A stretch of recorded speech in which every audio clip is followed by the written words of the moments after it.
I'm going to tell you about the top 5 uncommitted targets for the Oklahoma Sooners 2019 class and about one 5-star 2020 defensive lineman who has set a visit for Oklahoma, and all that's coming up after the bumper. What do you mean you don't subscribe to my son's YouTube channel? Mama, no! Just snap the damn ball, RJ. What's up, kid folk? It's RJ Young. I am not on a step mill. Consider hitting the like and subscribe button because I upload a video every single day. This is your place for Oklahoma football news and analysis. So we will get to the news about the top 2020 defensive lineman who set a visit for Oklahoma this summer. But first, you need to know Oklahoma is ranked number 3 in the 24/7 composite rankings, and there's a bit of a gap between Oklahoma and Alabama on that front. But the Sooners are in really good position after picking up Marcus Hicks, an absolutely massive get out of Kansas, #1 player in the state, and Oklahoma's 13th commit of the class. 2019 commits include Theo Weiss, Spencer Rattler, RJ Henderson, Austin Stogner, Trajan Bridges, EJ Ndomo-Ogar, Joseph Wette, Marcus Hicks, Jamal Morris, Corey Roberson,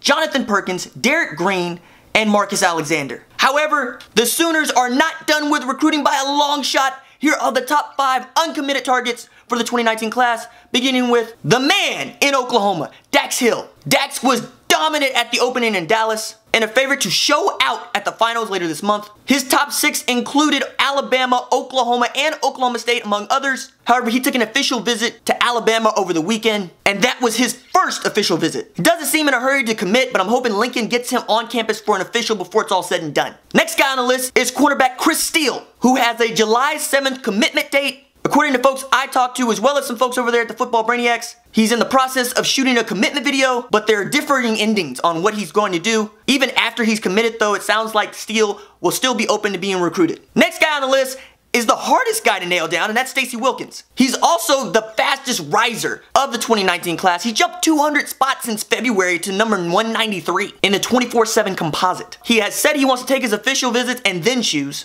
The 6'7" tackle has been on Arkansas's campus and is scheduled to make a visit to USC later. Next guy on the list is running back Noah Cain. Cain is one of the top running backs in the class, and nobody knows what his list looks like because he hasn't narrowed it from the 27 offers he has. While Cain isn't planning to make any official visits until the fall, the Sooners coaching staff has kept in touch with him and kept a good eye on him. His last visit was an unofficial to Auburn, and we know from what he said that he's high on what they do with running backs, but I sincerely think Oklahoma has a really great shot to land Noah Cain. And the last guy on the list is 4-star defensive end Marcus Stripling. It seems to me Stripling is down to Oklahoma and Texas A&M, with Florida kind of waiting in the wings. He recently took a visit to College Station, but I think we'll find out sooner rather than later whether or not Stripling is truly interested in going to Oklahoma. Now for the news on the 5-star 2020 defensive lineman who is scheduled to take a visit to Oklahoma. His name is Brian Breesy. Breeze is a 6'5", strong side defensive end out of Damascus, Maryland. Right now, he seems to be entertaining Penn State, Georgia, and Oklahoma, saying this to Rivals.com. We're going to go see Oklahoma the weekend of July 28th.